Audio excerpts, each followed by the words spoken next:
دوسری بات یہ کہ آپ جن معاشروں کو آئیڈیلائز کرتے ہیں یا آپ کہتے ہیں وہاں پر یہ ہے آپ ذرا ان کے حالات کو آپ دیکھ لیجئے. آپ وہاں پر کیا کچھ ایسی بے چینی اور اضطراب ہے کہ جو وہاں کے سوشلی مسائل ہیں, وہاں پہ پولیٹیکلی مسائل ہیں, وہاں پر انفرادی زندگی کے مسائل ہیں. آپ خودکشی کو وہاں پر دیکھ لیجئے, پورنوگرافی کو جس سوسائٹی نے پوری ایک انڈسٹری قرار دے دیا ہو, وہاں پر سکول اور کالج اور یونیورسٹی کی شوٹنگز کو, وہاں پر وہاں کے جو مسائل ہیں ان کو دیکھ لیجئے. وہاں پر دیگر ایسے بہت سے مسائل ہیں کہ جہاں پر نوجوانوں میں اضطراب ہے, بے چینی ہے, عورتوں میں ہے, بوڑھوں میں, بزرگوں میں ہے. یعنی آپ ایک چیز کو یہاں بیٹھ کر آئیڈلائز کر کے اس کو بیان کر دیتے ہیں. معاملہ صرف یہ نہیں ہوتا کہ ایک چیز آپ نے دیکھی کہ وہاں پر خوشحالی ہے, 2 پیسے زیادہ ہیں لوگوں کے پاس, معاشی استحکام ہے, سیاسی استحکام ہے, تو لہٰذا وہاں پر مسائل ختم ہو گئے ہیں. تو آپ تھوڑا سا ڈیپلی جب ان معاشروں کا مطالعہ کریں گے تو آپ کو وہاں پر نظر آئے گا. یعنی مثال کے طور پر آپ وہاں پر اسی ہم جنس پرستی کو آپ دیکھ لیجئے کہ باقاعدہ طور پر اس کو لیگلائز کرنا اور باقاعدہ طور پر وہاں پر گروہ اور لوگ اس طرح کے پیدا ہونا کہ جو اس کو رواج دیتے ہیں, اس کو عام کرتے ہیں. یہ کیا کچھ ہے کہ جو فطرت کے خلاف ہو رہا ہے, اخلاقیات کے خلاف ہو رہا ہے. آپ کے نزدیک یہ مسئلہ ہی نہیں ہے؟ چلیں ہم ایگری کر لیتے ہیں کہ یہ سارے بہت بڑے بڑے مسائل ہیں, معاشرتی بگاڑ ہے, وہاں پہ بد اخلاقی ہے, یہ ساری چیزیں ہیں. لیکن ہمارے ہاں جو برین ڈرین کا معاملہ ہے, ہر سال وہ لوگ جو ان ساری چیزوں کو پڑھتے ہیں, شعوری طور پہ فیصلہ کرتے ہیں کہ ہم نے اس ملک کو, اس معاشرے کو چھوڑ کے کسی دوسرے معاشرے میں سیٹل ہو جانا ہے, ان کی تعداد دن بہ دن بڑھ رہی ہے. اگر یہ ساری چیزیں ہیں تو پھر یہ ہمارا رویہ اس طرح کا کیوں نہیں ہے؟ ہم تو اپنے آپ کو مسلمان کہتے ہیں, ہمارے سامنے وہ چیزیں ہیں, پھر اس کے باوجود نکل رہے ہیں یہاں سے. ایون مذہبی لوگ بھی نکل رہے ہیں. آپ پاکستان کی بات کر رہے ہیں, یہاں پر برین ڈرین کا معاملہ ہے. آپ اسلامی دنیا میں چلے جائیں, مجھے آپ بتائیے کہاں برین ڈرین ہے. آپ سعودیہ میں چلے جائیے, آپ دبئی میں چلے جائیے. دبئی میں لوگ یورپ سے آتے ہیں, وہاں پر امریکہ سے آتے ہیں. آپ اس کے علاوہ ترکی چلے جائیے, آپ ملائیشیا چلے جائیے, تو آپ اپنی سوسائٹی میں جہاں پر آپ نے بچپن گزارا, لڑکپن گزارا, آپ اسی کو بنیاد بنا کر اتنے سوال آپ بڑے کھڑے کر رہے ہیں. تو میرا خیال ہے کہ آپ خود اس کا جائزہ لیں کہ آپ کس سوسائٹی کی بات کر رہے ہیں اور اس بنیاد پر آپ ساری عمارت کھڑی کرتے ہیں. تو میرا خیال ہے کہ اس کا کوئی وجود نہیں ہے جو باتیں آپ بیان کر رہے ہیں. تو جو باتیں آپ نے بیان کی ہیں وہ ساری تو ہمارے ہاں بھی ہیں, وہ چلے اس شکل میں نہیں ہیں, قانونی طور پہ نہیں ہیں, لیکن ویسے تو ہمارے ہم یہ ساری چیزیں موجود ہیں. میں پہلے آغاز میں یہ بات کہہ چکا ہوں کہ ہم خدا کو مانتے ہیں, خدا کی نہیں مانتے. جب ہم خدا کی مانیں گے, اللہ کے احکام کو انفرادی زندگی میں اور اجتماعی زندگی میں جب ہم نافذ کریں گے, تو آپ دیکھیں گے کہ اس کے جو ثمرات اور فوائد مسلمانوں کو اور امت کو ملیں گے وہ کہیں زیادہ ہوں گے. ناظرین کرام, گفتگو ابھی جاری ہے, یہاں وقت ہوا چاہتا ہے ایک بریک کا, ہمارے ساتھ رہیے گا.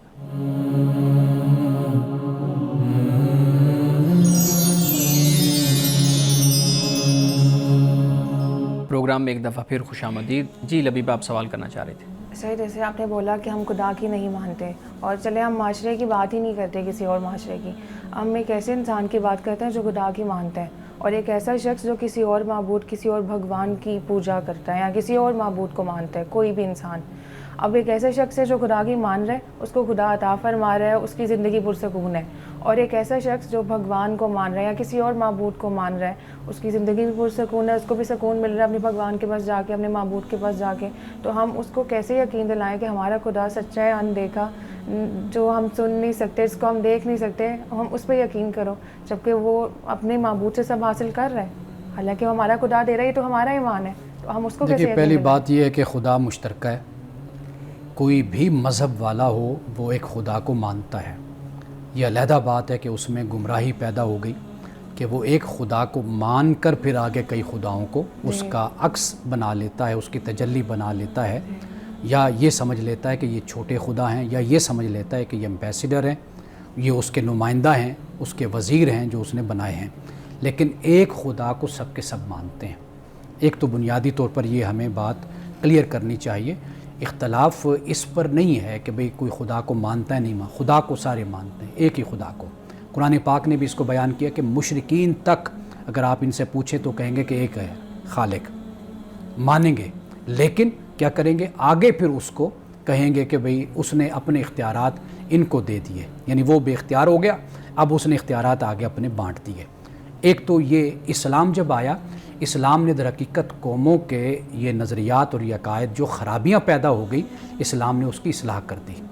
قرآن مجید نے توحید کو تفصیل کے ساتھ بیان کیا, اسی لیے بیان کیا کہ تاکہ یہ عقیدہ واضح کر دیا جائے کہ خدا ایک ہے، ہر صورت میں اس کو صفات کے ساتھ اور اس کی ذات کے ساتھ اس کو ایک ہی ماننا ہے. سر ایک آپ اس نہیں کے مانتے، نہیں مانتے. ایک نہیں مانتے، وہ خدا کی نعمتوں کو میں تقسیم وہی کر عرض دیتے کر رہا ہوں ہیں کہ کہ یہ ایک کو وہ بنیادی طور پر مانتے ہیں.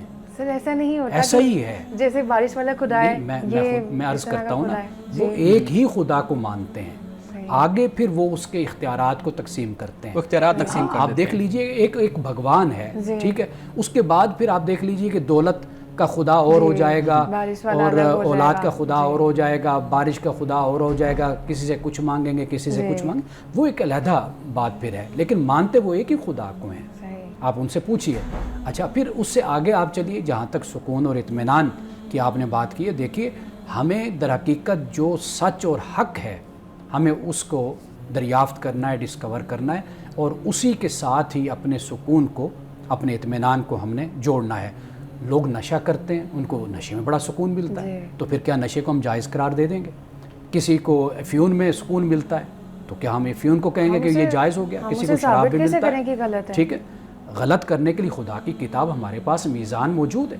اللہ نے یہ کتاب اتاری ہے، اپنے پیغمبروں کو بھیجا ہے. جو وہ تعلیم دیتے ہیں انہوں نے بالکل سچ کو اور جھوٹ کو بالکل واضح طور پہ بیان کر دیا. اگر بحیثیت مسلمان ہم خدا کی کتاب سے اپنے تعلق کو نہیں جوڑتے، یہ علیحدہ بات ہے کہ پھر ہم کنفیوزڈ رہتے ہیں اپنی جگہ پر. تو اس کا علاج اس کی سوا کوئی نہیں ہے کہ ہم خدا کی کتاب کی طرف آئیں. اور سر یہاں پہ کچھ لوگ ایسے اس زمانے میں ہوتے ہیں، جیسے ہمارے سائیکالوجسٹ ہوتے ہیں بہت فیمس، یا کم لیول پہ لیکن سائیکالوجسٹ ہوتے ہیں ہر سوسائٹی میں، ہر مطلب جگہ پہ، ہر شہر میں، جو ڈفرینٹ تھراپیز بتاتے ہیں، ڈفرینٹ ٹیکنیکس بتاتے ہیں، مائنڈ ڈائیورٹ کرنا، ایسے زندگی کے ڈفرینٹ جو حالات ہوتے ہیں ان کے بارے میں، پریشانیوں کا ہر حل بتاتے ہیں. تو پرانے زمانے میں جب اصحاب ہوتے تھے یا نبی پیغمبر کے زمانے میں، تب تو سائیکالوجسٹ کی کوئی ٹائم نہیں ہوتی تھی، تو اس وقت پہ کیا کیا جاتا تھا؟